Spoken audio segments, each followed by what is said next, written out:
ഇന്ന് നമ്മുടെ രാവിലത്തെ പലഹാരം എന്താണെന്നറിയോ? മൈദമാവ് കൊണ്ടൊരു അട ഉണ്ടാക്കും.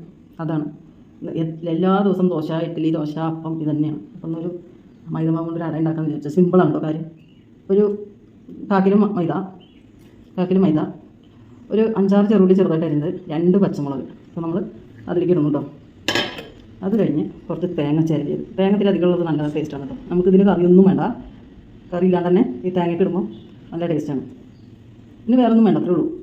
ചെറുള്ളി, പച്ചമുളക്, കുറച്ച് തേങ്ങ ഇട്ടു. ഇനി നമുക്ക് ആവശ്യത്തിന് ഉപ്പിടാം കേട്ടോ.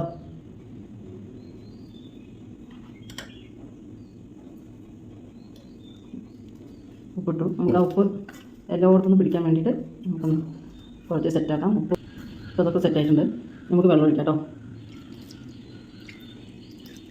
ഇതധികം വെള്ളം നല്ല ലൂസ് പോലെ ആവരുത്. അട നമ്മൾ പരത്തില്ലേ, അതിൻ്റെ ആ ഒരു പരുവം പാടുള്ളൂ, അല്ലാണ്ട് ലൂസാകാൻ പാടില്ല. അപ്പോൾ കുറച്ച് വെള്ളം എടുത്തിട്ട് ഒഴിച്ച് നമ്മളിങ്ങനെ കുഴച്ചുകൊണ്ടിരിക്കണം. അപ്പോൾ നമുക്കതിൻ്റെ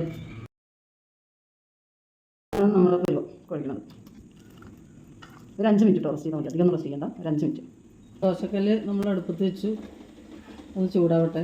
ഇതിന് വെളിച്ചെണ്ണയാണ് കേട്ടോ ഇതിന് ചേർക്കേണ്ടത്. നമുക്ക് ആദ്യം ഇത്തിരി വെളിച്ചെണ്ണ അങ്ങനെ ആ ബ്രഷും കൊണ്ട് നമുക്ക് ഇതിലേക്ക് ഒന്ന് ചൂട്ട് കൊടുക്കാം. ഇത് നമ്മൾ കൈ കൊണ്ട് തന്നെയാണ് കേട്ടോ പറ്റുന്നത്. എന്നിട്ട് ഇങ്ങനെ അപ്പോൾ നമ്മുടെ കയ്യിലൊട്ടും. അപ്പോൾ കുറച്ച് വെള്ളത്തിൽ കൈ തൊടുക. അപ്പോൾ കയ്യിലൊട്ടില്ല. കുറച്ച് വെള്ളത്തിൽ തുറന്നിട്ട് അപ്പോൾ നമ്മുടെ കൈ ഒട്ടില്ല.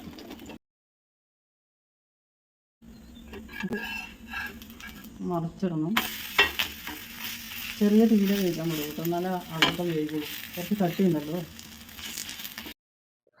അപ്പോൾ നമ്മുടെ അട റെഡി ആയിട്ടോ, കണ്ടില്ലേ? അപ്പോൾ വീഡിയോ ഇഷ്ടപ്പെട്ടാൽ ലൈക്ക് ചെയ്യുക, ഷെയർ ചെയ്യുക, ബെല്ലൊക്കെ ഒന്ന് ക്ലിക്ക് ചെയ്യുക. അടുത്ത വീഡിയോ ആയിട്ട് നമുക്ക് കാണാം. ബായ്.